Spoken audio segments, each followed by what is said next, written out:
Hello guys, അങ്ങനെ ജലജയെ തന്നെ ആ പാമ്പ് തിരിഞ്ഞു കൊത്താണ്. ഈ പാമ്പ് എങ്ങനെയോ ആ പൂക്കൊട്ടയിൽ നിന്നും പുറത്തോട്ട് എത്തിയിട്ടുണ്ട്. പക്ഷെ ഇതൊന്നും അറിയാതെ ജലജയും അഭിയും നയനെ ആ പാമ്പ് കൊത്തുന്നത് നോക്കി നിൽക്കാണ്. അങ്ങനെ നയന ഓരോ പൂക്കൊട്ടയായിട്ട് എടുത്ത് അലങ്കരിക്കാൻ തുടങ്ങുന്നുണ്ട്. പക്ഷെ ഒരു പൂക്കൊട്ടയിലും പാമ്പില്ല. ഇത് കണ്ട് ശരിക്കും അതിശയിച്ച് നിൽക്കാണ് ജലജയും അഭിയും. അങ്ങനെ കറക്റ്റ് ആയിട്ട് അഭിയുടെയും ജലജയുടെ അടുത്തോട്ട് തന്നെയാണ് ഈ പാമ്പ് വരുന്നത്. നിർഭാഗ്യവശാൽ അത് ജലജയ്ക്കാണ് കിട്ടുന്നത്. ജലജയെ തന്നെ ആ മൂർഖൻ പാമ്പ് കൊത്തുന്നുണ്ട്. അവസാനം ചക്കിന് വെച്ചത് കൊക്കിന് കൊണ്ട അവസ്ഥയാണ് കേട്ടോ. ജലജയും കൊണ്ട് ഹോസ്പിറ്റലിലേക്ക് ഓടാണ് അബി. അപ്പോ ഈ ഒരു കിടിലൻ ത്രില്ലടിപ്പിക്കുന്ന എപ്പിസോഡ് നിങ്ങൾ മുഴുവനായിട്ട് വാച്ച് ചെയ്തോ. ഈ എപ്പിസോഡിന്റെ തുടക്കത്തിൽ തന്നെ കാണിക്കുന്നത് അബിയുടെ അടുത്തോട്ട് ജലജ വരുന്നതാണ് കേട്ടോ. അബിയെ പിടിച്ചു വലിച്ച് ഒരു സൈഡിലേക്ക് കൊണ്ടുപോവാണ് ജലജ. എടാ അബി, നമ്മൾ കരുതിയ പോലെയൊക്കെ കാര്യങ്ങൾ നടക്കുമല്ലേ? നടക്കും അമ്മേ. അല്ല, അമ്മയ്ക്ക് എന്തിനാ ഇത്ര ടെൻഷൻ? അമ്മയല്ലല്ലോ അതിന് പാമ്പ് കൊത്തുന്നത്, അവളെയല്ലേ? എടാ അബി, എനിക്ക് അതല്ല പേടി. അവൾ ആ പാമ്പ് കൊത്തിട്ട് ആർക്കും പിടി തരാതെ എങ്ങോട്ടെങ്കിലും എഴുതി പോയാലോ? എന്നാ പിന്നെ അത്രയും തലവേദന ഒഴിഞ്ഞു കിട്ടിയില്ലേ? പോയാ പോട്ടേന്ന് വെക്കണം. എടാ, നിനക്കെന്താ വിവരമില്ലേ? നിന്റെ തലയ്ക്കകത്ത് ഒന്നുമില്ലെന്ന് നീ ദിവസവും തെളിച്ചോണ്ടിരിക്കുക. അത് ശരിയാ. എന്നിട്ടാണല്ലോ ഞാൻ ഈ കാര്യം കൊണ്ട് ഇങ്ങോട്ട് വന്നത്. അതിനത് നിന്റെ ബുദ്ധിയൊന്നല്ലല്ലോ, ആ സിഐയുടെ തലയിൽ തെളിഞ്ഞ ബുദ്ധിയല്ലേ. ആരുടെ തലയിൽ തെളിഞ്ഞതാണെങ്കിലും ഈ പാമ്പുകാരനെ ചെന്ന് കണ്ടതും ഈ കാര്യങ്ങളൊക്കെ സെറ്റാക്കിയതും ഞാനല്ലേ. അയാൾ അർദ്ധരാത്രി ഈ വീട്ടിനകത്ത് കയറ്റിയില്ലേ, അതും ഇത്ര ആളുകളുടെ കണ്ണു വെടിച്ച്. അത് മാത്രമാണോ പൂജാമുറിക്കകത്ത് കയറ്റി? എന്നിട്ട് ആ പൂക്കൊട്ടയില് അത്രയും വിഷമുള്ള മൂർഖനെ വെക്കാൻ സഹായിച്ചില്ല അമ്മേ ഞാൻ. അബി, ഇതൊക്കെ പറഞ്ഞതോണ്ട് ഇവിടെ എന്താ കാര്യം? ആ പാമ്പെങ്ങാനും ഞാൻ പറഞ്ഞ പോലെ ആർക്കും പിടിതരാതെ എങ്ങോട്ടെങ്കിലും എഴിഞ്ഞു പോയാലോ? പിന്നെ നീ ഓർത്തോ, ആ പാമ്പ് ഈ വീട് വിട്ട് എങ്ങോട്ടും പോവില്ല. ഇഴഞ്ഞിഴഞ്ഞ് ഈ വീട്ടിൽ തന്നെ എവിടെയെങ്കിലൊക്കെ ചുറ്റിപ്പറ്റി നിൽക്കും. ഒരു ദിവസം നിന്റെയും എന്റെ മുറിയിലോട്ടൊക്കെ വരും നമ്മൾ കൊത്താനായിട്ട്. അല്ലേലും നമ്മൾ ചെയ്യുന്ന കാര്യങ്ങളൊക്കെ നമ്മളെ തിരിഞ്ഞു കൊത്താറല്ലേ പതിവ്. അമ്മേ, അമ്മയ്ക്ക് ഇത്ര പേടിയാണെങ്കിൽ എന്നോട് ഇന്നലെ തന്നെ ഈ കാര്യം പറയണ്ടായിരുന്നോ? എന്നാ പിന്നെ ഈ പ്ലാൻ വേണ്ടാന്ന് വെക്കായിരുന്നു. ഓ, നിനക്ക് വലിയ ധൈര്യമാണല്ലോ. പറയുന്നത് കേട്ടാ തോന്നും നീ വലിയ പാമ്പ് പിടുത്തക്കാരനാണെന്ന്. അമ്മേ, ഇന്നത്തെ കാലം എന്നൊക്കെ പറഞ്ഞ ഒരു പാമ്പിനെ പിടിക്കാൻ നിസ്സാരാണ്. പാമ്പിനെ പിടിക്കാൻ അറിയുന്ന ഇഷ്ടം പോലെ ആളുകൾ നമുക്ക് ചുറ്റുമില്ലേ? അവരാരെങ്കിലും ഒരാളെ വിളിച്ചോണ്ട് വന്നിട്ട് പാമ്പിനകത്താക്കണം. എടാ, അതിന് ഈ വലിയ വീട്ടിൽ എവിടെയാ പാമ്പെന്ന് കരുതിയിരിക്കുന്നത്? ഈ കൊട്ടാരം പോലത്തെ വീട്ടിനുള്ളിൽ അങ്ങനെയൊന്നും പാമ്പിനെ കിട്ടില്ല. അതൊക്കെ കിട്ടും അമ്മേ. ഈ പാമ്പ് പിടുത്തക്കാരെ അത്രയ്ക്കും എക്സ്പേർട്ടാ. അവർക്ക് മണത്ത് പാമ്പിനെ കണ്ടുപിടിക്കാൻ പറ്റും. എന്തെങ്കിലും ആവട്ടെ. ദേ, അവളെ പാമ്പ് കൊത്തുമായിരിക്കും അല്ലേ? കൊത്തും. ആ പൂക്കൊട്ട എന്തായാലും അവളായിരിക്കില്ലേ തുറക്ക. ഡെക്കറേഷനൊക്കെ പിന്നെ അവളല്ലേ ചെയ്യാറ്. അപ്പൊ അവള് തന്നെ പൂക്കൊട്ട തുറക്കാറുള്ളൂ. എന്നാ പിന്നെ അമ്മേ, അവളുടെ കൈക്കിട്ട് ഒരു കൊത്ത് ഉറപ്പിച്ചോ. എന്തായാലും നടന്നാ മതിയായിരുന്നു. അവളുടെ കുഞ്ഞ് ഉയിരോടെ ഇരിക്കണ്ട. അങ്ങനെ അവളുടെ കുഞ്ഞോ അവളെ ഉയിരോടെ ഇരിക്കുമെന്ന് സംശയാമേ. അത്രയ്ക്കും വിഷമുള്ള മൂർഖനാ. എന്തായാലും കണ്ടറിയല്ല. നമ്മൾ തമ്മിൽ ഇങ്ങനെ മാറി നിന്ന് സംസാരിക്കുന്ന കണ്ട ആർക്കെങ്കിലും സംശയം തോന്നും. നമുക്ക് അങ്ങോട്ട് പോവാം. ശരി അമ്മേ.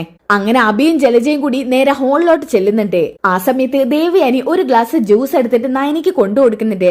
മോളെ നയനെ, ഇത് കുടിക്ക്. അയ്യോ അമ്മേ, എനിക്കിപ്പോ ഇതൊന്നും വേണ്ട. അതൊന്നും പറഞ്ഞാ പറ്റില്ല. ദേ, നിന്നെ കണ്ടിട്ട് നല്ല ക്ഷീണമുള്ള പോലെയുണ്ട്. മോൾ ഇത് കുടിക്ക്. അപ്പൊ ആദർശ് അങ്ങോട്ട് വരുന്നുണ്ട്.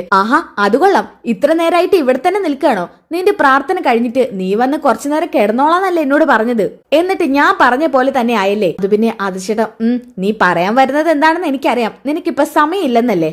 ഒരു കാര്യം ഞാൻ പറയാം. നീ ഇപ്പൊ ഒരാളല്ല, നിന്റെ വയറ്റില് ഒരു കുഞ്ഞും കൂടി ഉണ്ട്. അതുകൊണ്ട് ആ കുഞ്ഞിനെ സംരക്ഷിക്കേണ്ടത് നിന്റെ കൂടി ഉത്തരവാദിത്താ. സമയത്തിന് ഉറങ്ങണം, സമയത്തിന് ആഹാരം കഴിക്കണം. അതൊക്കെ കൃത്യമായി ചെയ്തില്ലെങ്കിലേ നിന്നെ മാത്രമല്ല ബാധിക്കാൻ പോകുന്നത്. അതെനിക്ക് അറിയാം ആദർശേട്ടാ. ഇന്നത്തെ ഒരു ദിവസത്തിന്റെ കാര്യമല്ലേ, പോട്ടേന്ന് വെക്കാം. ശരി, ഇന്നത്തെ ഒരു ദിവസത്തേക്ക് മാത്രം ഞാൻ ക്ഷമിച്ചിരിക്കുക. ശരി ആദർശേട്ടാ. ഇതൊക്കെ കണ്ടിട്ട് ജലജയ്ക്ക് സഹിക്കുന്നില്ല കേട്ടോ. ദേ നോക്കടാ, അവന്റെ ഒരു സന്തോഷം കണ്ടില്ലേ? ആ സന്തോഷമൊക്കെ നിമിഷങ്ങൾക്കുള്ളിൽ ഇല്ലാതാവുമെന്ന് ആലോചിക്കുമ്പോഴാ എന്റെ മനസ്സിൽ ചിരി വരുന്നത്. അമ്മേ, അത് കണ്ട് നമുക്ക് ശരിക്കും സന്തോഷിക്കാമേ. ഇന്ന് വേണമെങ്കിൽ നമുക്ക് പുറത്തു പോയിട്ട് ഒന്ന് ചില്ലായിട്ട് വരാമേ. അതൊന്നും വേണ്ട. എല്ലാരും നല്ല ദുഃഖത്തിലായിരിക്കും. കാരണം ഒരു ജീവനല്ലേ പോകുന്നത്. അതിന്റെ ഇടയ്ക്ക് നമ്മൾ പോയിട്ട് ആഹ്ലാദിക്കുന്നത് നല്ലതല്ല. എന്തായാലും മനസ്സിൽ സന്തോഷം ഇരുന്നോട്ടെ. അതെ അമ്മേ, അതിനു വേണ്ടി ഞാൻ കാത്തിരിക്കാണ്.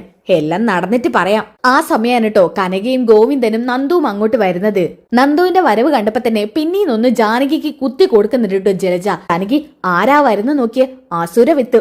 ജാനകി നോക്കുമ്പോ നന്ദുവിനെയാണ് കേട്ടോ കാണുന്നത്. നോക്കവള് വരുന്നത്. അവക്കൊരു കൂസലും ഇല്ലല്ലോ. ഇനി എന്തായാലും സന്തോഷത്തോടെ കയറി വരാലോ. അനിയുടെ ജീവിതത്തിൽ ഉണ്ടായിരുന്ന ഒരു പെണ്ണ് അത് പടിയിറങ്ങിപ്പോയി. ഇനി അവക്ക് സന്തോഷിച്ച് ഇങ്ങോട്ട് വന്നൂടെ? ജലജെ, നല്ലൊരു ദിവസമാണ് ഇന്നത്തെ ദിവസം. അപ്പൊ നീ ഇങ്ങനെയുള്ള കാര്യങ്ങളൊന്നും പറയണ്ട. ജലജ, നീ തന്നെയാണ് ഇതൊക്കെ പറയുന്നത്. നന്ദുവിനെ കാണുമ്പോ നീയല്ലായിരുന്നു എന്നോട് ഇങ്ങനെയൊക്കെ പറയാറ്. അതൊക്കെ ശരിയായിരുന്നു. അന്ന് ഞാൻ എന്റെ മരുമകളെ അത്രയ്ക്കും വിശ്വസിച്ചിരുന്നു. പക്ഷെ അവള് പിന്നീന്ന് കുത്തുമെന്ന് ഞാൻ മനസ്സിൽ പോലും കരുതിയതല്ല. എനിക്കാകെ ഒരു മോനേ ഉള്ളൂ. പിന്നെ എന്റെ കുടുംബാംഗങ്ങൾ അവരെയൊക്കെ ജയിലിൽ കയറ്റിയ അവളെ വേണോ ഞാൻ പിന്നെ ഇഷ്ടപ്പെടാൻ? അവൾ അന്ന് നന്ദുവിനെ കുറിച്ച് ഇല്ലാത്തതും ഉള്ളതുമായിട്ട് കൂട്ടിച്ചേർത്ത് ഓരോന്ന് പറഞ്ഞു തന്നു. അങ്ങനെയാ ഞാൻ നന്ദുവിനെ വെറുത്തത്. പക്ഷെ ഇന്ന് അങ്ങനെയല്ല. അവള് പറഞ്ഞു തന്നതൊക്കെ 3/4 ഭാഗവും കള്ളമായിരുന്നു. അതൊക്കെ ഞാൻ എന്റെ മനസ്സിൽ നിന്ന് എടുത്തു കളഞ്ഞു. ഇപ്പൊ പഴയ പോലെ നന്ദുവിനോട് എനിക്ക് ഒരു വിരോധവും ഇല്ല. ജാനകി, നീ അങ്ങനെയൊന്നും പറയാതെ. ദേ, അപ്പൊ നീ മൂന്നാമത്തത് ഇവളെ മരുമകളാക്കോ? അങ്ങനെ ഞാൻ പറഞ്ഞില്ലല്ലോ. അതിനെനിക്കൊട്ട് ആഗ്രഹവും ഇല്ല. അത് ഞാൻ നേരത്തെ തന്നെ എല്ലാവരെയും ബോധ്യപ്പെടുത്തിയതാ. എന്തായാലും ആരൊക്കെ യോജിച്ചാലും നന്ദ ഈ വീട്ടിലോട്ട് വരുന്നതിനോട് നീ ഒരിക്കലും യോജിക്കരുത്. ഞാൻ നോക്കിക്കോളാം. എന്റെ മോന്റെ കാര്യമല്ലേ. അതില് ജലജ ഇങ്ങനെ നിന്ന് ടെൻഷൻ അടിക്കണ്ട. ഓ, ഞാൻ പറയേണ്ടത് പറഞ്ഞു. വീണ്ടും ജാനകിക്ക് നമുക്കുണ്ടായ അവസ്ഥ വരരുത്. അതുകൊണ്ട് പറഞ്ഞെന്നേ ഉള്ളൂ. ഇനി ഒരു ആൺതരിയെ വിവാഹം കഴിക്കാനുള്ളത് അവനെങ്കിലും നല്ല പണമുള്ള വീട്ടിൽ നിന്ന് വിവാഹം കഴിക്കണം. അങ്ങനെ ഒരു ആഗ്രഹം എനിക്കില്ല ജലജെ. എന്റെ മോന് പണമുള്ള വീട്ടിൽ നിന്നും വിവാഹം കഴിക്കണമെന്നില്ല. നല്ലൊരു മനസ്സുണ്ടായ മതി ആ പെൺകുട്ടിക്ക്. എന്റെ മോനെ പൊന്നുപോലെ നോക്കണം. എന്നെ അജയേട്ടനും ഈ വീട്ടിലുള്ളവരെ സ്നേഹിച്ചില്ലെങ്കിലും എനിക്ക് കുഴപ്പമൊന്നുമില്ല. എന്റെ മോൻക്ക് ഒരു ബുദ്ധിമുട്ടുണ്ടാക്കാത്ത ഒരു പെൺകുട്ടി വേണം ഇനി ഈ വീട്ടിലോട്ട് വരാൻ. ഇത് കേട്ടപ്പോ ജലജ മനസ്സിൽ കരുതുന്നുണ്ട്. ജാനകിയുടെ മനസ്സ് ഫുള്ള് മാറി. ആദ്യം എനിക്ക് അവളെ കുത്തി എരിയേറ്റി വിടായിരുന്നു. പക്ഷെ ഇപ്പൊ അത് നടക്കുന്നില്ല. അവളുടെ മനസ്സ് നിരന്തരം ആരൊക്കെയോ മാറ്റിക്കൊണ്ടിരിക്കുക. എന്തായാലും ഞാനത് പഴയ പോലെ ആക്കി തരാം. ഇതും പറഞ്ഞുകൊണ്ട് ജലജ അവിടുന്ന് പോവാണ് കേട്ടോ. പിന്നെ മുത്തശ്ശനും മുത്തശ്ശിയും അങ്ങോട്ട് വരുന്നത് കാണിക്കുന്നുണ്ട്. ആഹാ, എടോ വസുന്ധരെ, ഇതാരൊക്കെയാ വന്നിരിക്കുന്നേ നോക്കിയേ. കനകയും ഗോവിന്ദനും. മോളെ നന്ദു, ഇരിക്കി. ഇത് കണ്ടോണ്ട് ജലജ അങ്ങോട്ട് വരുന്നുണ്ട് കേട്ടോ. ആഹാ, നന്ദു, ഇങ്ങോട്ടൊക്കെ കണ്ടിട്ട് കൊറേ ആയല്ലോ. ഓ, ഇപ്പൊ വലിയ തിരക്കാണല്ലോ അല്ലേ? വലിയ പോലീസ് ഓഫീസർ അല്ലേ? അത്യാവശ്യം തിരക്കൊക്കെ ഉണ്ട് അപ്പച്ചി. കള്ളന്മാരുണ്ടാകുമ്പോ പോലീസുകാർക്ക് വെറുതെ ഇരിക്കാൻ പറ്റുമോ? അത് നീ പറഞ്ഞത് ശരിയാ മോളെ. ചില കള്ളന്മാര് ഈ അനന്തപുരിക്കകത്തും ഉണ്ട്. അത് മോള് പതിയെ കണ്ടെത്തണം. അതിനൊക്കെ സമയം വരും. അപ്പൊ ഞാൻ കണ്ടെത്തിക്കോളാം മുത്തശ്ശ. അപ്പൊ കനക പറയുന്നുണ്ട്. ആഹാ, നയനമോളെ, ദേ മോക്ക് ഇഷ്ടപ്പെട്ട പലഹാരങ്ങളൊക്കെ അമ്മ കൊണ്ടുവന്നിട്ടുണ്ട്.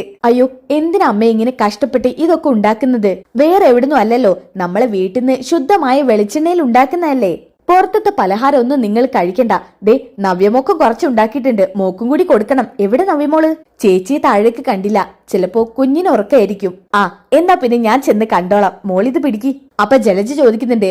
കനകെ, ഈ പലഹാരം മാത്രമേ ഉള്ളൂ? അല്ല, കനത്തിലൊന്നും മക്കൾക്ക് കൊടുക്കുന്നില്ലേ? ഇത് കേട്ടപ്പോ നയന പറയുന്നുണ്ട്. അപ്പച്ചിക്ക് മറ്റുള്ളവരുടെ മനസ്സിങ്ങനെ കുത്തി നോവിച്ചിട്ട് എന്താ കിട്ടുന്നത്? കുറെ നാൾ കൂടിയാ എന്റെ അച്ഛനും അമ്മയും അനിയത്തൊക്കെ ഈ വീട്ടിലോട്ട് വരുന്നത്. ആ സമയത്ത് അവരുടെ മനസ്സ് നോവിക്കാൻ വേണ്ടി ഇതുപോലെ ഓരോന്ന് സംസാരിച്ചോളൂ. അയ്യോ, ഞാൻ പറയേണ്ടത് പറഞ്ഞു. ഇതിപ്പോ നിന്റെ അച്ഛനും അമ്മയാണെന്ന് കരുതി എനിക്ക് പറയേണ്ടത് പറയണ്ടേ? ആ സമയത്ത് മുത്തശ്ശി എഴുന്നേറ്റ് എന്നിട്ട് പറയുന്നുണ്ട്. നിനക്ക് പറയാനുള്ളത് സ്വയം പറഞ്ഞാ മതി. അത് മറ്റുള്ളവർക്ക് ഇഷ്ടപ്പെടുന്നതല്ലെങ്കിൽ സ്വയം പറഞ്ഞു തീർക്കുക. വേണമെങ്കിൽ കണ്ണാടിയുടെ മുന്നിൽ പോ. അല്ലാതെ മറ്റുള്ളവരുടെ മനസ്സ് കുത്തി നോവിക്കാൻ വേണ്ടി ഇങ്ങോട്ടേക്ക് ഇറങ്ങി പുറപ്പെടണമെന്നില്ല. അപ്പൊ മുത്തശ്ശി പറയുന്നുണ്ട്. അല്ലേനും ഇവളോടൊന്നും പറഞ്ഞിട്ട് കാര്യമില്ല. ആര് വന്നാലും അവരുടെ മനസ്സ് എങ്ങനെയൊക്കെ നോവിക്കാവോ അതാണ് ഇവൾ നോക്കുന്നത്. ഞങ്ങൾക്ക് വലുതായിട്ട് കനത്തിൽ കൊടുക്കാൻ മാത്രം ഒന്നും ഉള്ളവരല്ല. അത്രയും പണവും പത്രാസും ഒന്നും ഉള്ളവരല്ല. അതുകൊണ്ട് ഞങ്ങളാൽ കഴിയുന്നതൊക്കെ ഞങ്ങൾ ചെയ്യും എന്നും കരുതി വലിയ പണക്കാരൊന്നും അല്ല ഞങ്ങള്. ഞങ്ങളെ കൊണ്ട് കഴിയുന്നതേ ഞങ്ങൾക്ക് ചെയ്യാൻ പറ്റൂ. അല്ല, കനക 2 മക്കളെയും ഇങ്ങോട്ട് പറഞ്ഞു വിട്ടത് അങ്ങനെ ആയിരുന്നില്ലല്ലോ. എന്തോ വലിയ വീടുണ്ടെന്നും ഒറ്റ മകളാണെന്നൊക്കെ പറഞ്ഞല്ലേ ഈ കല്യാണം നടത്താൻ നോക്കിയത്. അപ്പൊ മുത്തശ്ശി പറയുന്നുണ്ട്. അതൊക്കെ അന്നത്തെ കാര്യമല്ലേ. അന്നത്തെ കനകയല്ലേ ഇപ്പോ. കനകയുടെ മനസ്സ് മൊത്തത്തിൽ മാറി. അങ്ങനെ നിങ്ങളൊക്കെ പറയും. പക്ഷെ ഞാൻ മാറിയ നിങ്ങൾ അങ്ങനെ പറയില്ലല്ലോ. അതൊരിക്കലും പറയില്ല. കാരണം നിന്റെ മനസ്സിലെ വിഷമാണ്. ആ വിഷം പോവാൻ പോകുന്നില്ല. ഇത് കേട്ടപ്പോ ജലജയ്ക്ക് ദേഷ്യം വരുന്നുണ്ടോ. എന്ത് പറഞ്ഞാലും എനിക്ക് എന്റെ മക്കൾക്ക് മാത്രം ഇവിടുന്ന് പരിഹാസം മാത്രം. അതെ, നിന്റെ കഴിവുകേടോണ്ടാടി. മര്യാദയ്ക്ക് എല്ലാവരും പെരുമാറുന്ന പോലെ മനുഷ്യരെ പോലെ പെരുമാറാൻ പഠിക്കേ. ഇല്ലെങ്കിൽ നിനക്കും നിന്റെ മക്കൾക്കൊക്കെ ഇതേ അവസ്ഥയായിരിക്കും. ഗോവിന്ദനും കനകയും എന്നോട് ഇദ്ദേഹത്തോടും ക്ഷമിക്കണം. ഇവിടെ എന്ത് നല്ല കർമ്മം നടക്കാൻ ദിവസം നിങ്ങളെ വിളിച്ചാലും ഇവളെ പോലുള്ള ചില ഇനങ്ങള് ഇതുപോലെ വാത്തോരാതെ ഓരോന്ന് സംസാരിക്കും. ഇവളെ പോലുള്ള ഒരുത്തിയെ സ്വീകരിച്ചില്ല ഞങ്ങൾ. അതാണ് ഞങ്ങൾ ചെയ്ത തെറ്റ്. അമ്മ ഇനി അതിനെക്കുറിച്ചൊന്നും പറയണ്ട. ഇവരുടെ സ്വഭാവം ഞങ്ങൾക്ക് അറിയുന്നതല്ലേ. മോളെ നയനെ, നവ്യമോൾ എവിടെ? നമുക്ക് അങ്ങോട്ട് ചെല്ലാം. ഇതും പറഞ്ഞുകൊണ്ട് കനകയും ഗോവിന്ദനും ഒക്കെ നവ്യയുടെ അടുത്തോട്ട് പോകുന്നുണ്ട് കേട്ടോ. പോടി പോ. കുറച്ചു കഴിഞ്ഞ നിന്റെ മോള് ഗർഭാലസ് ഇവിടെ ഇരിക്കുന്നത് കാണാൻ നിനക്ക്. അത് കാണാൻ വേണ്ടി കാത്തിരിക്കുക ഞാനും എന്റെ മക്കളും. അങ്ങനെ ഇവൾമാരൊന്ന് സന്തോഷിച്ച് എന്റെ മുന്നിലൂടെ അങ്ങനെ നടക്കണ്ട. ഇതും പറഞ്ഞുകൊണ്ട് ജലജ അവിടുന്ന് ദേഷ്യം പിടിച്ച് പോവാണ്. പിന്നെ കാണിക്കുന്നത് പുറത്ത് നിൽക്കുന്ന അബിയാണ് കേട്ടോ. ആരോ വെയിറ്റ് ചെയ്തോണ്ട് നിൽക്കുകയാണ്. ആ സമയത്ത് അങ്ങോട്ടേക്ക് അനാമികയുടെ അച്ഛനും വരുന്നുണ്ട്. പിന്നെ ആ പോലീസുകാരനില്ലേ CI സച്ചിദാനന്ദൻ, അയാളും വരുന്നുണ്ട്. ഹലോ അബി സാറേ, സാറിനെ എത്ര നേരമായിട്ട് ഞാൻ കാത്തിരിക്കുക. അങ്ങോട്ട് ചെന്നിട്ട് വേണം അവള് പാമ്പ് കൊത്തുന്നത് എനിക്ക് ലൈവായിട്ട് നോക്കി കാണാൻ. അതൊക്കെ നിങ്ങൾക്ക് കാണാം. അതിനു മുമ്പേ എന്തൊക്കെയായി കാര്യങ്ങൾ എന്നറിയാനാ ഞാൻ വിളിപ്പിച്ചത്. സാറേ, നിങ്ങൾ പറഞ്ഞ സ്ഥലത്ത് ഞാൻ ചെന്നു. ആ പാമ്പ് പിടുത്തക്കാരന്റെ അടുത്ത്, അയാളുടെ അടുത്ത് ഇഷ്ടം പോലെ വെറൈറ്റി ഇനം പാമ്പുകളാ. അല്ല, ഏതിനം പാമ്പാ വാങ്ങിയത്? അത് പിന്നെ തലയിൽ വെള്ള പുള്ളി വരുന്ന ടൈപ്പാണോ? അത് അപ്പൊ പാമ്പിനെ കണ്ടില്ല അല്ലേ? അതാണിങ്ങനെ തപ്പിത്തഴിഞ്ഞൊക്കെ സംസാരിക്കുന്നത്. അത് പിന്നെ എനിക്ക് മനസ്സിലായി, പാമ്പിനെ പേടിയാണല്ലേ? എന്റെ സാറേ, സത്യം പറയലോ, എനിക്ക് പാമ്പിനെയൊക്കെ പേടിയൊക്കെ തന്നെയാ. പക്ഷെ ഇവിടെ കാര്യം നടക്കണ്ടേ? കാര്യം നടക്കുന്നതാണ് മുഖ്യം. അതിനിപ്പോ പാമ്പിനെ പേടിച്ചിരുന്നിട്ടൊന്നും കാര്യമില്ല. അത് ശരിയാ. സാറ് പറഞ്ഞ പോലെ ആ പാമ്പ് അവളെ കുത്തിയ അവളുടെ വയറ്റിലെടുക്കുന്ന കുഞ്ഞിനെ നഷ്ടപ്പെടുമല്ലോ അല്ലേ? അവളുടെ കുഞ്ഞ് കൂടുതലൊന്നും ആയിട്ടില്ലല്ലോ, അതുകൊണ്ട് നഷ്ടപ്പെട്ടിരിക്കും. അങ്ങനെ വല്ലതും സംഭവിച്ച ആ കുഞ്ഞ് പിന്നെ വളരുന്നതിൽ ഒരർത്ഥവുമില്ല. ആ ഒരു രംഗം എനിക്ക് കാണണം. ഇപ്പൊ അമ്മായിയും അവളും അവളുടെ വീട്ടുകാരൊക്കെ സന്തോഷിച്ച് അർമാദിക്കുകയാണ്. അതൊരു നിമിഷം കൊണ്ട് ഇല്ലാതാവുമ്പോ അതെനിക്ക് കണ്ട് രസിക്കണം സാറേ. അവളും അവളുടെ ഭർത്താവും കൂടി എന്റെ ജീവിതം ഓരോ ദിവസം കോളം തോണ്ടിക്കൊണ്ടിരിക്കുക.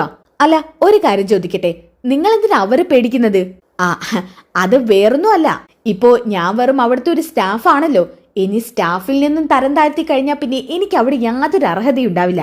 അങ്ങനെ താഴോട്ട് പോവാതിരിക്കാൻ ഞാൻ വേണ്ടേ ശ്രദ്ധിക്കാൻ. എന്നാലും നിങ്ങളും ആ വീട്ടിലെ ഒരു അംഗമല്ലേ, അപ്പോ അവർക്ക് കൊടുക്കേണ്ട പരിഗണന എന്താ നിങ്ങൾക്ക് തരാത്തത്? ഞാൻ പറഞ്ഞില്ലേ, എന്റെ അമ്മയെ ശരിക്കും അവർ അഡോപ്റ്റ് ചെയ്തതാ.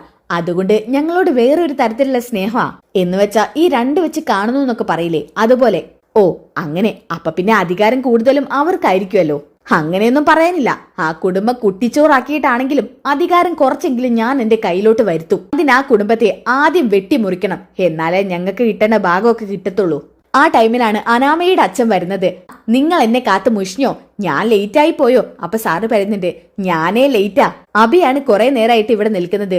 മോനെ അബി, എന്നോട് ക്ഷമിക്കണം. വാടകയ്ക്ക് ആള് വന്നിട്ട് ഒരു പരിധിക്ക് ഞാൻ പറഞ്ഞു ഒഴിവാക്കി വിട്ടത്. ഇനി നാളെയെങ്കിലും ആ കാശ് കൊടുത്തേ പറ്റൂ. അല്ല, മോന്റെ കയ്യിൽ എന്തെങ്കിലും കാശൊന്ന് തിരിമറിക്ക് തരാനുണ്ടാവോ? എന്റെ കയ്യിൽ എവിടുന്ന അങ്കിളെ കാശ്? കിട്ടുന്ന നക്കാപ്പിച്ചയാ. അതിങ്ങനെ ഓരോരുത്തർക്ക് കൊടുത്ത് തീരും. ഇന്നലെ തന്നെ ആ പാമ്പുകാരനെ 10,000 രൂപ എണ്ണി കൊടുത്തത്. അതും അയാൾക്ക് പോരാ, ഇനി ഒരു 10,000 കൂടി വേണമെന്ന് അയാൾ പറയുന്നത്. ബാക്കി കാര്യം നടന്നിട്ട് കൊണ്ടുതരാന്ന് ഞാൻ പറഞ്ഞിട്ടുണ്ട്. അപ്പൊ വേണു ചോദിക്കുന്നുണ്ട്, മോനെ അബി, എന്തായി കാര്യങ്ങള്? പറഞ്ഞ പോലെയൊക്കെ ചെയ്തോ? ഞാൻ ചെയ്തു. എന്ന് വെച്ചാ നീ ആ പാമ്പുകാരനെ പോയി കണ്ടോ? കണ്ടു. ഇന്നലെ വൈകുന്നേരം തന്നെ ചെന്ന് കണ്ടു. ആളോട് കാര്യമൊക്കെ ധരിപ്പിച്ചപ്പോ ആള് പറഞ്ഞു ഞാൻ കൃത്യസമയത്ത് ആ വീട്ടിലോട്ട് വരാന്ന്. രാത്രി കറക്റ്റ് എല്ലാവരും ഉറങ്ങിയത് ഉറപ്പാക്കിയിട്ട് ഒരു 2 മണിയായപ്പോ ഇയാള് വന്നു. ആ 2 മണിക്ക് ഞാനും എന്റെ അമ്മയും ഉറങ്ങിയിട്ടില്ലായിരുന്നു.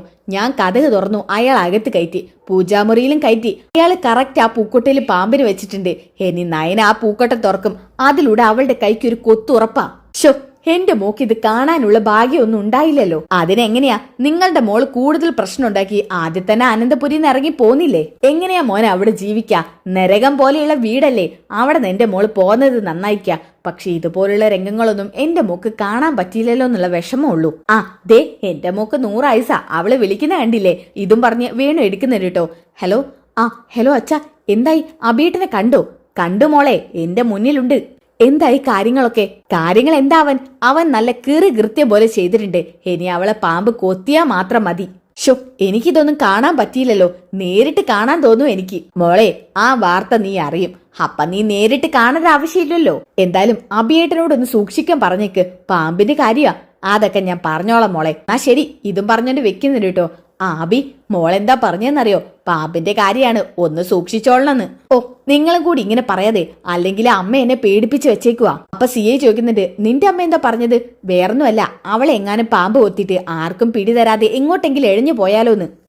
അതിനുള്ള സാധ്യത കാണുന്നുണ്ട്. അഭിമോനെ, ആ വീട്ടിലെങ്ങാനും എങ്ങോട്ടെങ്കിലും എഴിഞ്ഞു പോയി കഴിഞ്ഞാൽ പിന്നെ കണ്ടെത്താന്നുള്ളതേ നിസാര കാര്യമൊന്നുമല്ല. അതെനിക്കറിയാം. പക്ഷെ കാര്യങ്ങൾ നടക്കാൻ ഇങ്ങനെയൊക്കെ ചെയ്തല്ലേ പറ്റൂ. അത് മാത്രമല്ല, ആ വീട്ടിൽ അങ്ങനെ ഇങ്ങനെയൊന്നും പാമ്പ് കയറത്തില്ല. സാർ കണ്ടിട്ടില്ലല്ലോ അനന്തപുരിയുടെ അകം? ഒരു പാമ്പിന് പോലും നുഴഞ്ഞു കയറാൻ കഴിയാത്ത രീതിയിൽ അത്രയ്ക്കും അടിപൊളി സെറ്റപ്പിലാ റെഡിയാക്കിയിരിക്കുന്നത്. എത്ര അടിപൊളി സെറ്റപ്പ് ആണെന്ന് പറഞ്ഞിട്ട് കാര്യമില്ല. പാമ്പ് കയറാനേ എന്തെങ്കിലും ഒരു പഴുത് മതി. എന്നാ പിന്നെ ഇനിയും ഞാൻ സംസാരിച്ചു നിൽക്കുന്നില്ല. കാര്യങ്ങൾ നിങ്ങളെ ഒന്ന് ധരിപ്പിക്കാൻ വേണ്ടി മാത്രം വന്നതാ. ഞാനേ അങ്ങോട്ട് പോട്ടെ. ഏകദേശം ചടങ്ങ് നടക്കാനായി കാണും. അവൾമാരുടെ വീട്ടുകാരൊക്കെ വന്നിട്ടുണ്ട്. അങ്ങോട്ട് പോട്ടെ ഞാൻ. എന്നാ പിന്നെ സമയം കളയണ്ട, താൻ പൊക്കോ. അങ്ങനെ അബി അവിടുന്ന് പോകുന്നുണ്ട് കേട്ടോ. അപ്പൊ വേണു പറയുന്നുണ്ട്, ഇവനൊരു മരമണ്ടനാ. ഇവനെ വെച്ച് നമുക്കൊന്ന് കളിക്കാം അല്ലേ സാറേ? അത് പിന്നെ പറയാനുണ്ടോ? ഇവനെ വെച്ച് ആ കുടുംബം നമുക്ക് കുട്ടിച്ചോറാക്കണം. അതെ, ആ നന്ദുണ്ടല്ലോ, അവളെന്റെ ജീവിതം എങ്ങനെയാണോ തകർത്തത് അതുപോലെ തന്നെ ഞാൻ അവളുടെ ചേച്ചിമാരുടെയും അവളെയും ജീവിതം തകർക്കും. അവളങ്ങനെ ആ അനിയുടെ കൂടെ സന്തോഷത്തോടെ ജീവിക്കേണ്ട, അതിന് ഞാൻ സമ്മതിക്കില്ല. എന്റെ കൊക്കിന് ജീവനുള്ളിടത്തോളം കാലം ഇനി അവക്ക് അവന്റെ കൂടെ ജീവിക്കാൻ പറ്റില്ല. ഇതും പറയുന്നുണ്ട് സിഐ. അങ്ങനെ വേണു പറയുന്നുണ്ട്, അത് തന്നെയാ എന്റെ മോളുടെയും ശബ്ദം, അവനങ്ങനെ സന്തോഷത്തോടെ ജീവിക്കേണ്ടെന്ന്. ഓക്കെ, ഇനി ഇതൊക്കെ കഴിഞ്ഞിട്ട് കാണിക്കുന്നത് അബി വീട്ടിലോട്ട് വരുന്നതാണ് കേട്ടോ. അപ്പൊ തന്നെ ജലജ അങ്ങോട്ട് ചെല്ലുന്നുണ്ട്. എടാ അബി, നീ ഇതെവിടെ പോയി ഇരിക്കുവായിരുന്നു? അമ്മേ ഒന്ന് പതുക്കെ പറ. ഞാനേ അയാളെ കാണാൻ പോയതാ, ആ സിയെയും വേണുവിനെയും. കണ്ടോ അവരെന്ത് പറഞ്ഞു? എന്ത് പറയാൻ, കാര്യങ്ങൾ എന്തായി അറിയാൻ വേണ്ടിട്ട് അവരെന്നെ വിളിപ്പിച്ചതാ. ആ ദേ പൂവ് എടുത്ത് അലങ്കരിക്കേണ്ട സമയമൊക്കെ ആയിട്ടിട്ട് നയന പൂജാമുറിയിലേക്ക് പോവാൻ വേണ്ടി നിൽക്കുക. ഞാൻ നയനയും ദേവയാനയും കൂടി പറയുന്നത് കേട്ടതാ. എന്നാ പിന്നെ അമ്മേ അവർ തന്നെ വാച്ച് ചെയ്ത് നിന്നോ. പിന്നെ പാമ്പ് എങ്ങോട്ടെങ്കിലും പോകുന്നതൊക്കെ സൂക്ഷിച്ചോളണം. ഞാൻ എന്റെ കാര്യം നോക്കിക്കോളാം, നീയേ നിന്റെ കാര്യം നോക്ക്. നീ ആ ദേവയാനിയുടെ സന്തോഷം അതൊക്കെ ഇപ്പൊ ഇല്ലാതായി പോവല്ലോ. അതാലോചിക്കുമ്പോഴാ എനിക്ക് ചിരി വരുന്നത്. അമ്മേ കൂടുതൽ ചിരിക്കണ്ട, കാര്യമൊക്കെ നടക്കട്ടെ, എന്നിട്ട് നമുക്ക് ശരിക്കും അട്ടഹസിച്ച് ചിരിക്കാം. ഇത് പറഞ്ഞോണ്ടിരിക്കുമ്പോഴാണ് അങ്ങോട്ടേക്ക് മുത്തശ്ശൻ വരുന്നത്. എന്താ അട്ടഹസിച്ച് ഇരിക്കുന്ന കാര്യമൊക്കെ പറയുന്നത്? അമ്മയും മോനെ എന്തെങ്കിലും പണിയൊപ്പിച്ച് വെച്ചിട്ടുണ്ടോ? മുത്തശ്ശനോ? ആ മുത്തശ്ശനെ ഇവിടെ പ്രതീക്ഷിച്ചില്ലേ? അത് പിന്നെ ഞാൻ എന്റെ ഫ്രണ്ട്സിന്റെ കൂടെ പോയി കാര്യം പറയുമായിരുന്നു. നീ ആരുടെ കാര്യം വേണമെങ്കിലും പറഞ്ഞു, പക്ഷേ മനസ്സിൽ അമ്മയും മോനും കൂടി എന്തെങ്കിലും ദുഷിച്ച ചിന്ത വെച്ച് നടക്കുവാണെന്നുണ്ടെങ്കിൽ അതൊക്കെ മനസ്സിൽ നിന്ന് എടുത്ത് കളഞ്ഞേക്ക്. അമ്മയും മോനോട് പറഞ്ഞു തന്നേക്കാം. അച്ഛാ, അതിന് ഞാൻ ദുഷിച്ച ചിന്തയായിട്ട് നടക്കുന്നൊന്നുമില്ല. നടക്കുന്നില്ലെങ്കിൽ നിനക്കും നിന്റെ മോൻക്കും നല്ലത്, ഇല്ലാന്നുണ്ടെങ്കിൽ അനുഭവിക്കേണ്ടത് നിങ്ങൾ തന്നെ ആയിരിക്കും. ഇതും പറഞ്ഞുകൊണ്ട് മുത്തശ്ശൻ അവിടുന്ന് പോവാണ് കേട്ടോ. ആ കിളവന്റെ തലയെടുപ്പ് കണ്ടില്ലേ? നമ്മളെ പറഞ്ഞ് അനുസരിപ്പിക്കാനാ കരുതുന്നത്. എന്തായാലും ഇവർക്ക് കിട്ടേണ്ടത് കിട്ടുമല്ലോ കുറച്ചു നേരത്തിനുള്ളിൽ. അതാലോചിക്കുമ്പോ സമാധാനാ. അയാൾക്കൊക്കെ കിട്ടേണ്ടത് കിട്ടും അമ്മേ. നമ്മൾ വെച്ചത് അയാൾക്കും കൂടി കിട്ടണമായിരുന്നു. ശരിക്കും അയാളെയും കൂടി പാമ്പ് കൊത്തണായിരുന്നു അമ്മേ. അതൊക്കെ സമയമാകുമ്പോ നമുക്ക് ചെയ്യാം. പിന്നെ അയാളെ എനിക്കൊന്നും ചെയ്യാൻ തോന്നാത്തതേ അഭയം തന്നത് അയാളാണല്ലോ എന്ന് വിചാരിച്ചിട്ടാ. ആ കിളവൻ ഇല്ലായിരുന്നു എന്നുണ്ടെങ്കിൽ ആ കിളവനെയും കിളവിയും ഞാൻ എങ്ങനെയെങ്കിലും അവസാനിപ്പിച്ചേനെ. എന്തായാലും നമുക്ക് അങ്ങോട്ട് ചെല്ലാം, വാ. ഇതും പറഞ്ഞ് അഭയം കൂടി ജലജ അങ്ങോട്ടേക്ക് പോവാണ്. പിന്നെ കാണിക്കുന്നത് അനിയാണ് കേട്ടോ. അനി ഇവരെ നന്നായിട്ട് ശ്രദ്ധിക്കുന്നുണ്ട്. അതിലൂടെ തന്നെ നമുക്ക് എന്തൊക്കെയോ മനസ്സിലാക്കാം, അനിക്ക് എന്തൊക്കെയോ അറിയാന്നുള്ളത്. പക്ഷെ അവിടെ അതൊന്നും കാണിക്കുന്നില്ല കേട്ടോ. ഇവര് പൂജാമുറിക്ക് അരികിലെത്തുന്നുണ്ട്. എടാ നോക്കി, നയന തന്നെ ആ പൂക്കൊട്ടയൊക്കെ എടുക്കാൻ പോകുന്നത്. അവൾ എടുക്കട്ടേമേ, അവക്ക് വേണ്ടി ഒരു അടിപൊളി ഉഗ്രൻ മൂർഖൻ അവിടെ കാത്തിരിക്കുക. നയന ആദ്യം തന്നെ ആ പാമ്പിരിക്കുന്ന പൂക്കൊട്ട തന്നെയാണ് എടുക്കുന്നത്. അമ്മേ, അവൾ ആദ്യം തന്നെ എടുത്തിട്ട് പാമ്പിരിക്കുന്ന പൂക്കൊട്ടയാ. നീ ഒന്നും മിണ്ടാതിരിക്കെ, നമുക്ക് സമാധാനത്തോടെ നോക്കാം. അങ്ങനെ ആ പൂക്കൊട്ട പതുക്കെ തുറക്കുന്നുണ്ട് കേട്ടോ. പക്ഷെ പൂക്കൊട്ടയിൽ പാമ്പൊന്നും കാണാനില്ല. അങ്ങനെ പൂവൊക്കെ എടുത്തിട്ട് അലങ്കരിച്ചോണ്ടിരിക്കാണ്. എടാ നീയല്ലേ പറഞ്ഞത് ഈ കൊട്ടയിലാണ് പാമ്പിനെ വെച്ചതെന്ന്, എന്നിട്ട് അതിൽ പാമ്പൊന്നും കാണുന്നില്ലല്ലോ. അമ്മേ, ആ കുട്ടിയിൽ തന്നെയായിരുന്നു പാമ്പ്. നിനക്ക് മാറിയതായിരിക്കും. ബാക്കി 4 കൊട്ടയും കൂടി ഇല്ലേ, ചിലപ്പോ അതിലേതെങ്കിലും ആയിരിക്കും. ഇനി രാവിലെ ഇനി ആരെങ്കിലും മാറ്റിവെച്ച് കാണുമോ? അതൊന്നും എനിക്ക് അറിഞ്ഞൂടാ. എന്തായാലും ആ കൊട്ടയിൽ പാമ്പുണ്ടല്ലോ അല്ലേ? പക്ഷെ അയാൾ ആദ്യത്തെ കൊട്ടയിൽ തന്നെ ആ പാമ്പിനെ വെച്ചത്. ചിലപ്പോ ആരെങ്കിലും വിളക്ക് വെക്കാൻ അങ്ങോട്ടും ഇങ്ങോട്ടും മാറ്റി കാണും. ബാക്കി 4 ഉണ്ടല്ലോ, അതിലേതിലെങ്കിലൊക്കെ ഉണ്ടാവും. അങ്ങനെ ഓരോ പൂക്കൊട്ടയായിട്ട് നയനെ എടുക്കുന്നിട്ടോ അലങ്കരിക്കാൻ വേണ്ടിട്ട്. പക്ഷെ ഒന്നിലും ഇതിനെ കാണുന്നില്ല. എടാ, 3ാമത്തേത് അവൾ എടുക്കുന്നത്. ഇതിലും പാമ്പിനെ കാണുന്നില്ലല്ലോ. എവിടെയാടാ നീ പാമ്പിനെ കൊണ്ടുവച്ചത്? അമ്മേ, ഞാനൊരു സത്യം പറയട്ടെ. എന്താ പറഞ്ഞു തൊലക്കി? അത് പിന്നെ അയാള് പാമ്പിനെ വെക്കുന്ന സമയത്തെ ഞാൻ പുറത്തോട്ട് ഇറങ്ങി നിൽക്കുമായിരുന്നു. പുറത്തോട്ട് ഇറങ്ങി നിൽക്കാന്നോ? അതായത് അമ്മേ, അയാൾ കൊട്ടയിലേക്ക് പാമ്പിനെ എടുത്ത് വെക്കുന്നത് എനിക്ക് കാണാൻ പറ്റിയിരുന്നില്ല. എന്ത്? അത് പിന്നെ എനിക്ക് പേടിയായിരുന്നു അമ്മേ അത് കണ്ടോണ്ട് നിൽക്കാൻ. എനിക്ക് ആ ഇനത്തെ കാണുന്നത് തന്നെ പേടിയാ. അതുകൊണ്ട് ഞാൻ പുറമേലേക്ക് നിന്നു. എടാ മണ്ട, നിന്നെ ഞാൻ എന്ത് വേണം? നിനക്ക് അയാളുടെ കൂടെ നിന്നൂടായിരുന്നോ? അയാൾ ശരിക്കും കൊട്ടയെ തന്നെയാണോ വെച്ചത്? കൊട്ടയെ തന്നെ അമ്മേ. അയാൾ എനിക്ക് കറക്റ്റ് കാണിച്ചു തന്നതാ ഏത് കൊട്ടയിലാണെന്ന്. ഇനി ആ കൊട്ടയിൽ എങ്ങാനും ഇറങ്ങി എങ്ങോട്ടെങ്കിലും എഴഞ്ഞു പോയോ? അതൊന്നും എനിക്ക് അറിഞ്ഞൂടാ. അയാളോട് നീ ഇതൊന്നും ചോദിച്ചില്ലേ? ഞാൻ ചോദിച്ചമ്മേ. കൊട്ടയിൽ എങ്ങോട്ട് പോയില്ലെന്ന് അയാൾ പറഞ്ഞത്. കൊട്ടയിൽ സ്വസ്ഥമായി ഇരിക്കുന്ന പാമ്പിനെ കൊട്ട തുറക്കുന്ന സമയത്ത് അതിന് ശല്യപ്പെടുമ്പോ അവളുടെ കൈക്ക് കയറി കൊത്തുവെന്ന് അയാൾ പറഞ്ഞത്. ഷോ, ഇതെന്തൊരു കഷ്ടമാണ് നോക്കണേ. ഇനിയെങ്ങാനും നിന്റെ നിർഭാഗ്യവശാലി ആരെങ്കിലും അത് കണ്ടോ? കാണാനോ? ആര് കാണാൻ? ഞാൻ ചുറ്റിലും നോക്കിയിട്ട് തന്നെ പോയത്. ആരും കണ്ടു കാണില്ല. പിന്നെ ആ പാമ്പ് എവിടെ പോയി? എനിക്കറിയില്ലമ്മേ. ദേ, അവള് 4ാമത്തെ കൊട്ട എടുക്കുന്നുണ്ട്. ഷോ, അതിലും ഇല്ല. നീ പെട്ടെന്ന് അയാളൊന്ന് വിളിച്ചു നോക്കി. അയാളെ, ആ പാമ്പ് എടുത്തക്കാരനെ അയാൾ ഏത് കൊട്ടയിലാ വിളിച്ചതെന്നറിയാൻ. കൊട്ടയെ തന്നെയാണോ വെച്ചത്? കൊട്ടയെ തന്നെയാ വെച്ചത്. എന്നാ പിന്നെ അയാളെ വിളിക്കടാ. ഒരു മിനിറ്റമ്മേ. ഇതും പറഞ്ഞ് അഭയ് അയാൾക്ക് വിളിക്കുന്നു കേട്ടോ. അങ്ങനെ അയാൾ ഫോൺ എടുക്കുന്നുണ്ട്. ഹലോ. ഹലോ, ഞാൻ അഭി. എന്ത് വേണം സാർ? കാര്യമൊക്കെ നടന്നോ? നന്ദി പറയാൻ വിളിച്ചതാണോ? നന്ദിയല്ല, കുന്നിയാ.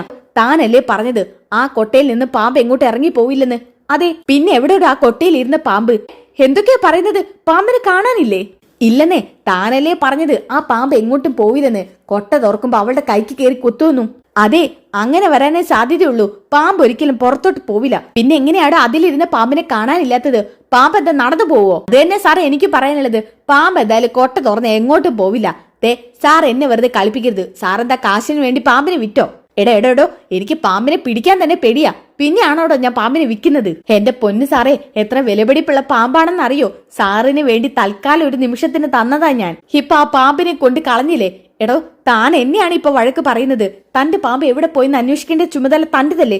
താൻ എത്രയും പെട്ടെന്ന് ഇങ്ങോട്ട് വരാൻ നോക്കി. ആ പാമ്പ് എവിടെ പോയാവോ? സാറേ, ഞാൻ എന്തായാലും ഇപ്പൊ അങ്ങോട്ട് വരില്ല. എനിക്ക് വലിയ തലവേദനയാവും. സാർ ഫോൺ വെക്ക്. ഇതും പറഞ്ഞോണ്ട് വെക്കുന്നുണ്ട് കേട്ടോ. എടോ വെക്കില്ലടോ. അബി, എന്താ അയാള് പറഞ്ഞത്? അത് പിന്നെ അയാള് ഫോൺ വെച്ചമ്മേ. പാമ്പിനെ കുറിച്ച് ചോദിച്ചപ്പോ അയാള് പറയാ പുറത്തോട്ട് ഇറങ്ങി എങ്ങനെയും പോവില്ലെന്ന്. അവിടുന്ന് ആരെങ്കിലും മാറ്റി വെച്ച് കാണുമെന്നൊക്കെ. എടാ, ആര് മാറ്റി വെക്കാനാ? നീ ചെയ്യുന്ന പ്രവൃത്തി ആരും കണ്ടില്ല, പിന്നെ ആര് മാറ്റി വെക്കാനാ? എനിക്ക് പേടിയാവുന്നു. ഇവിടെ എവിടേക്കോ പാമ്പുള്ള പോലെ എനിക്ക് തോന്നുവാ. അമ്മയൊന്ന് അടങ്ങമ്മേ. നമുക്കൊന്ന് നോക്കാം എവിടെയെങ്കിലും. ദേ മിണ്ടരുത് നീ. നിന്റെ ഓരോ ഓഞ്ഞ ഐഡിയ ആയിട്ട് വന്നോളൂ. സിഐയുടെ ഒരു ഒടുക്കത്തെ ഐഡിയ. ആ സമയത്താണ് കേട്ടോ കാണിക്കുന്നത് അനിയാണെന്നുണ്ടെങ്കിൽ ഒരു ടേബിളിന് പുറത്ത് ഒരു കൊട്ട കൊണ്ടുവന്ന് വെക്കുന്നുണ്ട്. അപ്പോഴാണ് അനിയുടെ മുഖഭാവം കാണിക്കുന്നത്. അനിക്ക് എല്ലാം അറിയാട്ടോ. അനിയാണ് ആ കൊട്ട അവിടുന്ന് മാറ്റി വെച്ചത്. അങ്ങനെ അവര് രണ്ടുപേരും ഹോളിലോട്ട് വരാൻ കേട്ടോ. ഇത് കണ്ടിട്ട് നന്ദു അവിടെ അടുത്തേക്ക് ചെല്ലുന്നുണ്ട്. നിന്നേ രണ്ടുപേരും. എന്താ നന്ദു? എന്താ അമ്മയ്ക്കും മോൻക്കും ഒരു പറങ്ങല്? ഇത് കണ്ടോണ്ട് നവ്യ അങ്ങോട്ട് വരുന്നത് കേട്ടോ. ഞങ്ങൾക്ക് എന്ത് പറങ്ങൽ? കുറച്ചു നേരമായിട്ട് നിങ്ങൾ മാറി നിന്ന് ഇങ്ങനെ പൂജാമുറിയിലേക്ക് നോക്കി നിൽക്കുക, അതുകൊണ്ട് ചോദിച്ചതാ. അങ്ങനെ മാറി നിന്ന് നോക്കിയെന്ന് കരുതിയിട്ട് എന്താ കുഴപ്പം? ഒരു കുഴപ്പമില്ല. ഇത് കണ്ടോണ്ട് നവ്യ പറയുന്നുണ്ട് കേട്ടോ. എന്താ നന്ദു, നീ എന്താ ഇവരെ ചോദ്യം ചെയ്യാണോ? എന്റെ ചേച്ചി, ഇവരിങ്ങനെ നോക്കുന്ന കണ്ടോണ്ട് ചോദിച്ചതാ. നീ ഇവരെ ചോദ്യം ചെയ്യണ്ട. എന്റെ ഭർത്താവിന്റെ അമ്മയാണ്. അവർക്ക് കൊടുക്കേണ്ട റെസ്പെക്ട് നന്ദു കൊടുത്തിരിക്കണം. ഓ ശരി, ഞാൻ കൊടുത്തിരിക്കാം. അങ്ങനെ നന്ദു പോകുന്ന കണ്ടിട്ട് അഭി മനസ്സിൽ കരുതുന്നുണ്ട്, അന്വേഷണമായിട്ട് വന്നേക്ക അവള് പുല്ല്. അങ്ങനെ ഒരു ഭാഗത്ത് മാറി നിൽക്കുന്ന സമയത്താണ് കേട്ടോ നന്ദുവിന്റെ കൈ പിടിച്ച് അനി വലിക്കുന്നത് കേട്ടോ. അങ്ങനെ പെട്ടെന്ന് തന്നെ നന്ദു അപ്പുറത്തേക്ക് മാറി വീഴുന്നുണ്ട്. അനി വിടനെ, ആരെങ്കിലും കാണും. കണ്ടോട്ടെ, കാണേണ്ടവരൊക്കെ കാണട്ടെ. അങ്ങനെയെങ്കിലും നമ്മുടെ വിവാഹം അവര് നടത്തി തരുമല്ലോ. ദേ അനി, വെറുതെ ഇത്ര സിറ്റുവേഷൻ ഉണ്ടാക്കി വിവാഹം നടത്തിപ്പിക്കൊന്നും വേണ്ട. എനിക്കതിന് താല്പര്യമില്ല. അതിപ്പോ നിന്നെ പോലെ തന്നെ എനിക്ക് ഒട്ടും താല്പര്യമില്ല. എന്നാ പിന്നെ അങ്ങോട്ട് വരാൻ നോക്ക്. ചടങ്ങ് നടക്കാൻ സമയമായി. അനി വന്നേ. വിടന്നെ അനി. ഞാൻ വിടാം. അതിനു മുമ്പ് എനിക്കൊരു കാര്യം കൂടി പറയാനുണ്ട്. അത് കേട്ടിട്ട് നീ പൊയ്ക്കോ. ഇത് കാര്യം നമുക്ക് എന്ത് സംസാരിക്കാനുണ്ടെങ്കിലും ചടങ്ങ് കഴിഞ്ഞിട്ട് സംസാരിക്കാം. അതൊന്നും പറ്റില്ല. ഇപ്പൊ എല്ലാവരും ഇവിടെ ഓരോന്ന് ചെയ്തോണ്ടിരിക്കാം. ആ സമയത്ത് നമ്മൾ സംസാരിച്ചാലും അവരുടെ ശ്രദ്ധയിൽ അത് പെടില്ല. അതുകൊണ്ട് എനിക്ക് പറയാനുള്ളത് നന്ദു കേട്ടേ മതിയാവും. എന്താ നീ? ആരെങ്കിലും കണ്ടോണ്ട് വന്നു കഴിഞ്ഞാൽ പിന്നെ അത് വലിയ പുലിവാലാവും. ശരിയാണ്. എന്നാ പിന്നെ നീ പൊയ്ക്കോ. നിന്റെ ചേച്ചി ഒരാൾ കൊല്ലാൻ ശ്രമിച്ചു. അത് പറയാൻ വേണ്ടി വന്നതാ ഞാൻ. എന്ത്? എന്റെ ചേച്ചിയോ? അതെ, നിന്റെ ചേച്ചിയെ മാത്രല്ല, ചേച്ചിയുടെ വയറ്റിൽ കിടക്കുന്ന കുഞ്ഞിനെയും കൊല്ലാൻ ശ്രമിച്ചു. എന്റെ ചേച്ചിയുടെ വയറ്റിൽ കിടക്കുന്ന കുഞ്ഞിനെ കൊല്ലാൻ ശ്രമിച്ചെന്നോ? ആരായിരിക്കും? ഇവിടുത്തെ അപ്പച്ചിയുടെ മോനാണോ? എന്നെ വിട്. അവരോട് ചോദിച്ചിട്ടെന്നെ കാര്യം. എന്താ അവര് ചെയ്തത്? അങ്ങനെ തട്ടിപ്പടഞ്ഞു പോവാതെ ചില കാര്യങ്ങളൊക്കെ നീ അറിയണം. എന്നിട്ട് അവിടെ പോയി ചോദിച്ചാ മതി. എന്ത് കാര്യങ്ങൾ? അപ്പോഴാണ് നടന്ന സംഭവങ്ങളൊക്കെ അനി പറയുന്നത് കേട്ടോ. ഇത് കേട്ടിട്ട് അന്തം വിട്ട് നിൽക്കാൻ കേട്ടോ. ഇന്നലെ രാത്രി അബി ഒരു 2 മണിയായി കാണും. ആ സമയത്ത് ഏതോ ഒരാളെയും വിളിച്ച് അകത്ത് കയറി. ആ സമയത്ത് ഞാൻ എന്റെ ഫോണ് താഴെ മറന്നു വെച്ചിട്ടുണ്ടായിരുന്നു. അതെടുക്കാൻ വേണ്ടി താഴോട്ട് ഇറങ്ങി വരിക. ഓഫീസിലെ ചില കാര്യങ്ങൾ നോക്കി സമയം പോയത് അറിഞ്ഞില്ല. 2 മണിയായപ്പോഴാ ഞാൻ താഴോട്ട് ഇറങ്ങി വന്നത്. ആ സമയത്താണ് അബി ഒരാളെയും കൂട്ടി അകത്തോട്ട് കയറി വരുന്നത് ഞാൻ കണ്ടത്. പിന്നീടുള്ള കാര്യങ്ങളൊക്കെ ഞാൻ നന്നായിട്ട് ശ്രദ്ധിച്ചു. അതിലൂടെയാ മനസ്സിലാക്കിയത് അബി നിന്റെ ചേച്ചിയും കുഞ്ഞിനെയും കൊല്ലാൻ വേണ്ടി ഓരോന്ന് ചെയ്യാൻ ഒരുങ്ങാണെന്ന്. എന്നിട്ട് അവൻ എന്താ ചെയ്തത്? കൂടെ വന്ന ആളുണ്ടല്ലോ, അയാളുടെ കയ്യിൽ ഒരു ഉഗ്രൻ വിഷമുള്ള പാമ്പുണ്ടായിരുന്നു. എന്ത് പാമ്പോ? നല്ല വിഷമുള്ള മൂർഖൻ പാമ്പ്. എന്നിട്ട് അലങ്കരിക്കാൻ വാങ്ങിച്ചു വെച്ച ഫ്ലവേഴ്സ് വെച്ചിരുന്ന കൊട്ടയിലാ അവര് പാമ്പിനെ വെച്ചത്. ഇതൊക്കെ ഞാൻ നേരിട്ട് കണ്ടു. അവരെന്തൊരു കള്ള കൂട്ടങ്ങളാ. ഒന്നും അറിയാത്ത പിഞ്ചു കുഞ്ഞിനോട് പോലും അവരിങ്ങനെയൊക്കെയാണ് ചെയ്യുന്നത്. അതെ, ഒരു നിമിഷം പോലും അവർക്ക് ഈ വീട്ടിൽ നിൽക്കാനുള്ള അർഹതയില്ല. അതുകൊണ്ടാ ഞാൻ പറഞ്ഞത് ഈ വിവരം എന്തായാലും എല്ലാവരും അറിയിക്കണമെന്ന്. ഇന്നത്തെ ദിവസം തന്നെ എല്ലാവരും അറിയണം. അബിയുടെ കൂടെ അബിയുടെ അമ്മയുണ്ടോ? അതെനിക്കറിയില്ല. അപ്പച്ചി എന്തായാലും കൂടെ ഇല്ലാതിരിക്കില്ല. അപ്പച്ചി ഉണ്ടെങ്കിലേ ഇത്ര ധൈര്യത്തോടെ അവരെന്തും ചെയ്യൂ. എന്നിട്ട് എന്താ അനി സംഭവിച്ചത്? ആ മൂർഖൻ പാമ്പുള്ള കൊട്ടയെ ഞാൻ എടുത്ത് അവിടുന്ന് മാറ്റി. എന്നിട്ട് എനിക്ക് പാമ്പിനെയൊക്കെ പേടിയാ. എന്നാലും കൊട്ടയ്ക്കകത്തിരിക്കുന്ന സാധനല്ലേ, അതിനെ തൽക്കാലം ഞാൻ മറ്റൊരിടത്തേക്ക് മാറ്റി. അപ്പൊ തന്നെ പോയിട്ട് എന്റെ പരിചയത്തിൽ ഒരു പാമ്പുകാരനെ കൊണ്ടുവന്നു. അയാൾ അവിടുന്ന് അതിനെ എടുത്ത് പോയിട്ടുണ്ട്. ഇപ്പൊ ഞാനൊരു ഡ്യൂപ്ലിക്കേറ്റ് പാമ്പിനെ അതിൽ വെച്ചിട്ടുണ്ട്. ഇതില് ആ പൂക്കുട്ടയിലാണോ? ഒരിക്കലും അല്ല. അതില്ലേ അപ്പച്ചി നിൽക്കുന്ന ആ ടേബിളിന്റെ തൊട്ടിപ്പുറത്തുള്ള കൊട്ടയില്ലേ, ആ കൊട്ടയിലുണ്ട്. അയ്യോ, ആ പാമ്പ് കൊത്തുവോ? കൊത്തും. പക്ഷെ ആ പാമ്പിന് വിഷമൊന്നുമില്ല, അതുകൊണ്ട് പേടിക്കേണ്ടതില്ല. എന്തായാലും ആ പാമ്പൊന്ന് അവരെ കൊത്തണം. അവരൊരു പാഠം പഠിക്കണം. അബിയെ കൊത്തണം എന്ന് എന്റെ ആഗ്രഹം. അവര് രണ്ടുപേരും അവിടെ തന്നെ ഇല്ലേ? എന്തായാലും ഒരു കൊത്തു ഉറപ്പാ. എടാ, നമ്മൾ വിചാരിച്ച പോലെ ഇന്ന് കാര്യങ്ങൾ നടക്കുന്നില്ലല്ലോ. ഇനി പാമ്പൊക്കെ എന്റെ മുറിയിലോട്ട് കയറി വരുവാവൂ. ഈ കാര്യം നമുക്ക് ഇവിടെ ആരോടെങ്കിലും പറയാൻ പറ്റുമോ? അതെങ്ങനെയാ അമ്മ പറയാ? വിഷമുള്ള പാമ്പാണടാ.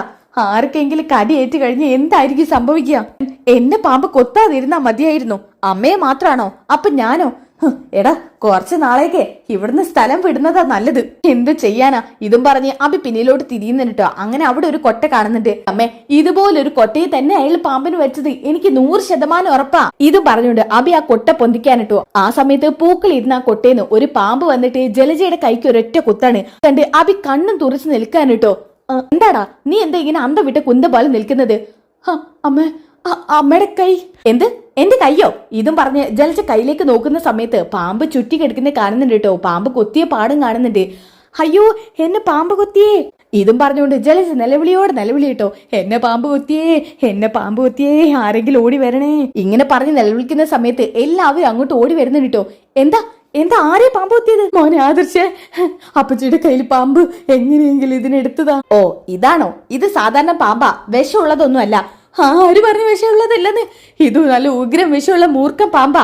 അപ്പച്ചി ഒന്ന് ആ പാമ്പിന്റെ മുഖത്തോട്ട് നോക്ക്. അയ്യോ, എനിക്ക് കാണണ്ട. ഇതിന് എങ്ങനെയെങ്കിലും എന്റെ കൈ നൂരിത്താ. എന്റെ കൈക്ക് ഇത് കൊത്തി. എന്നെ ഹോസ്പിറ്റലിൽ കൊണ്ടുപോകുമോനെ. ആദർശേ, എന്റെ അപ്പച്ചിയുടെ കൈക്ക് കൊത്തിയിട്ടൊന്നുമില്ല. അപ്പച്ചിക്ക് തോന്നിയതാ. അല്ല മോനെ, എന്റെ കൈക്ക് കൊത്തി. അപ്പൊ അങ്ങോട്ടേക്ക് മുത്തശ്ശൻ വരുന്നുണ്ട് കേട്ടോ.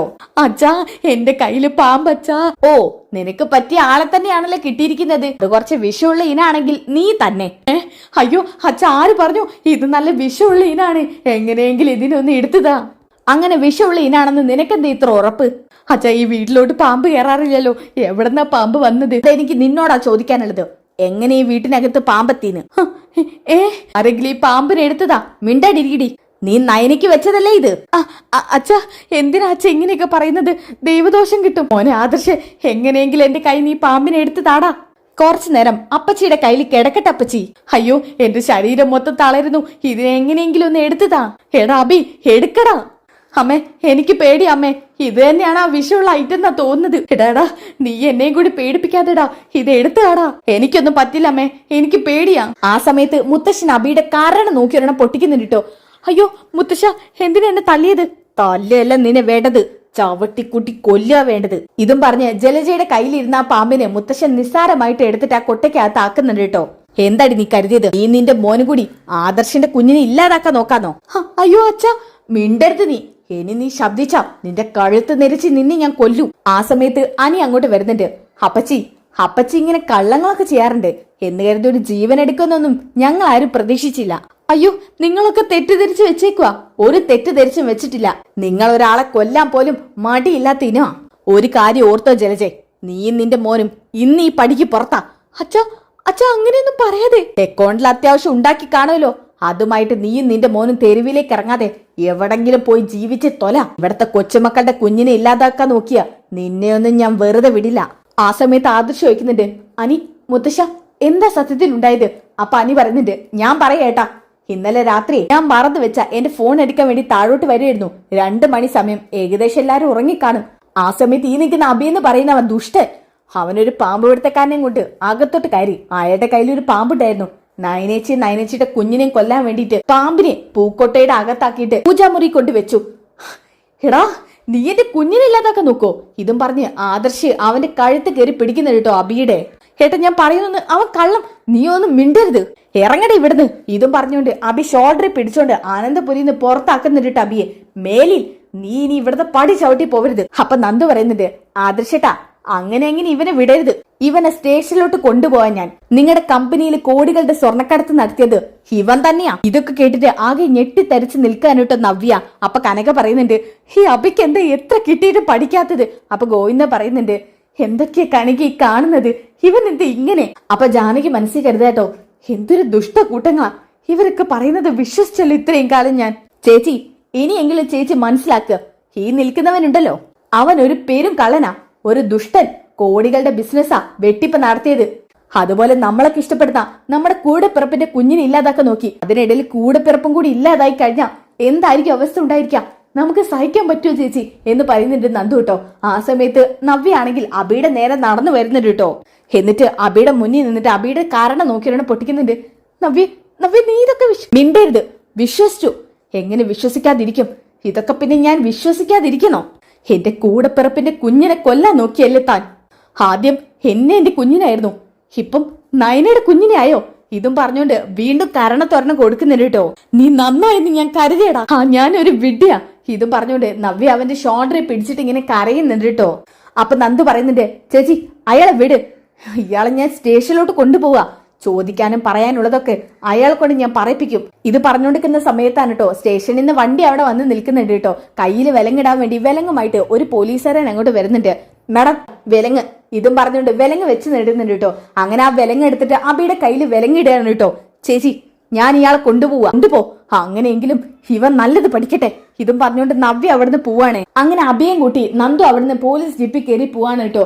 ആ ഒരു കിടിലൻ ത്രില്ലടിപ്പിക്കുന്ന എപ്പിസോഡാണിത്. ഇതിന്റെ ബാക്കി എപ്പിസോഡ് എന്താണെന്ന് അറിയണ്ടേ? നവ്യ എന്തായാലും അടുത്ത എപ്പിസോഡിൽ അബിയുടെ കുഞ്ഞാണ് ചന്തമോളെന്ന് അറിയുന്നുണ്ട്. ആ ഒരു കിടിലൻ എപ്പിസോഡിന് വേണ്ടി നെക്സ്റ്റ് എപ്പിസോഡിൽ നിന്ന് കമന്റ് ചെയ്യുക. അപ്പോൾ അടുത്ത വീഡിയോയിൽ കാണുന്നവരേക്കും എല്ലാവർക്കും ബൈ ഗൈസ്.